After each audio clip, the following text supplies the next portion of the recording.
Have you been experiencing lateral ankle pain, but you don't know where it came from? You don't remember some sort of trauma that happened or a sprain of your ankle? Well, I'm Dr. Ashley. I'm here today to go over why you might be experiencing some of that lateral ankle discomfort and what you can do about it. So stay tuned.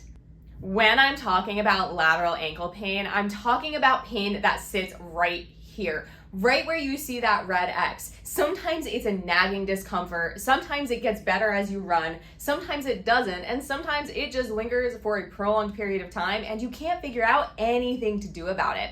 Well, if you didn't have a sprain and you didn't have some sort of trauma, more than likely you're dealing with a problem surrounding some of the muscles and tendons of this region, because there are a few that, believe it or not, sit right there. And even if you're experiencing some pain on the bottom of your foot, it could be due to that pain that you're also experiencing on the outside of your ankle. So let's dive into a little bit of anatomy so that you can understand where this might be coming from. And as the video goes on, we're going to get into some things that you can actually do about it.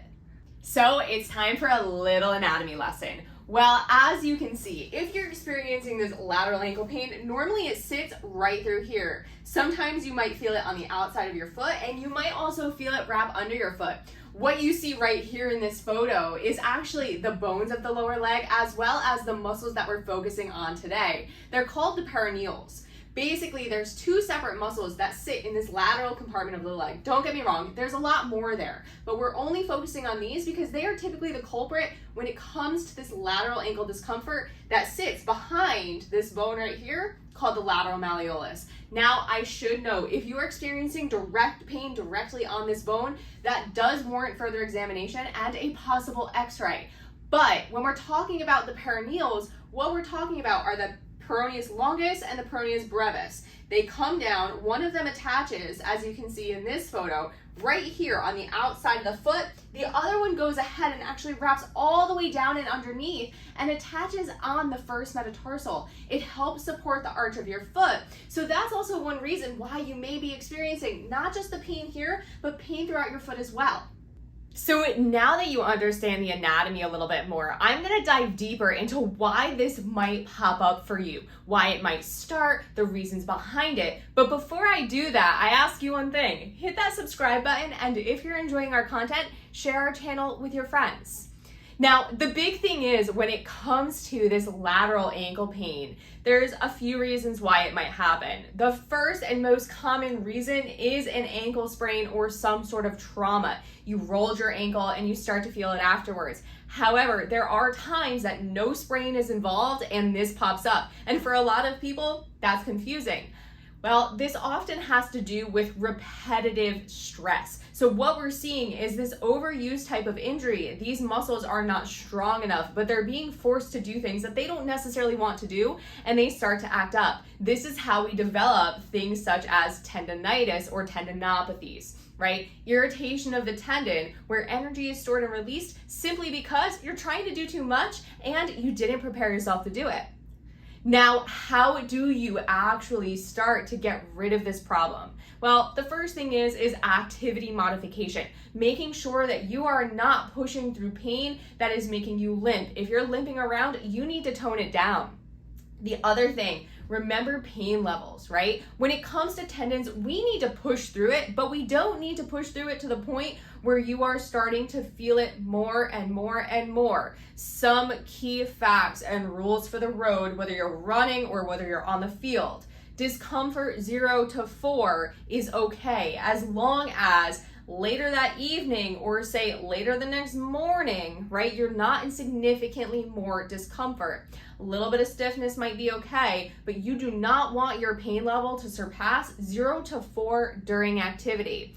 And we'd really like to see a return to your baseline discomfort by the next day if you are pushing yourself.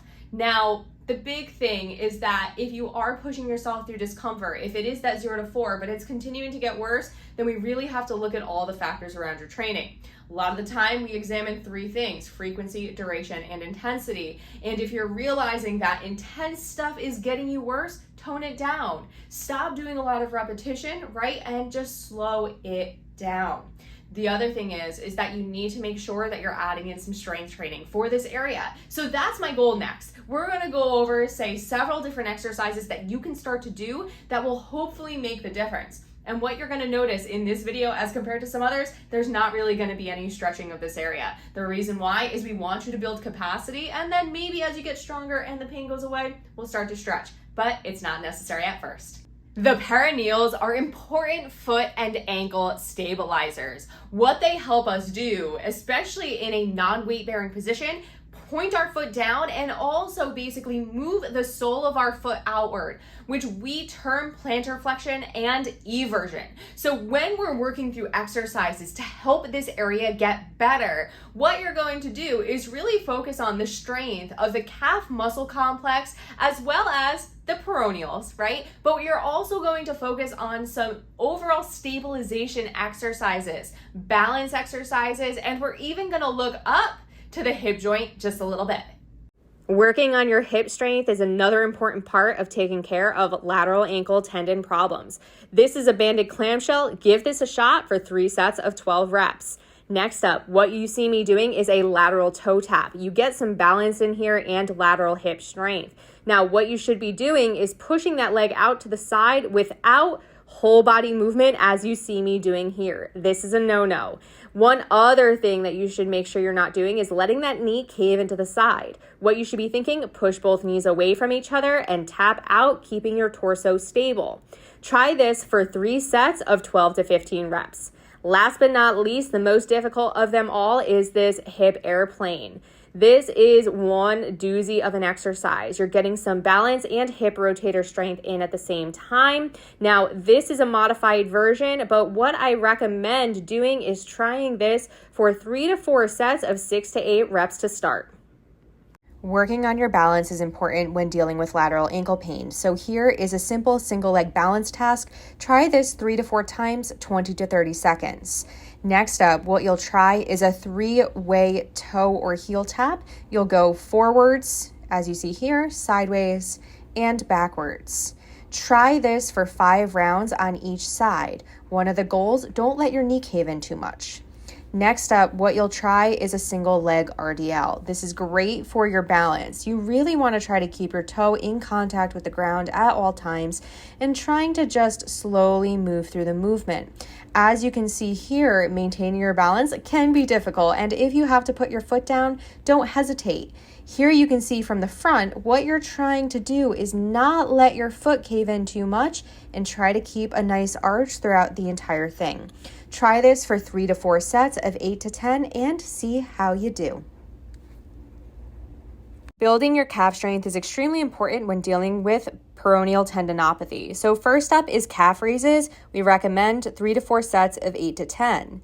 Next up, your progression is a single leg calf raise. Same thing here. We're going to recommend 3 to 4 sets of 8 to 10, depending on how you feel as you progress through this. You're really working on going straight up and down towards the sky. The other thing, make sure you're not rolling your ankle out to the side and that you're keeping your big toe through the ground at all times. The last progression is doing these eccentric heel drops off the edge of a step, right? We call these deficit calf raises. You're going to work the same type of numbers here, 3 to 4 sets, 8 to 10, really building your strength throughout that back of the gastrocsoleus complex.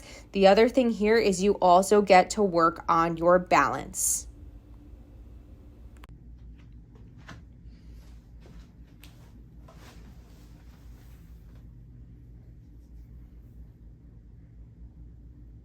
Well, everyone, I hope that this little bit of information helps you on your path to healing.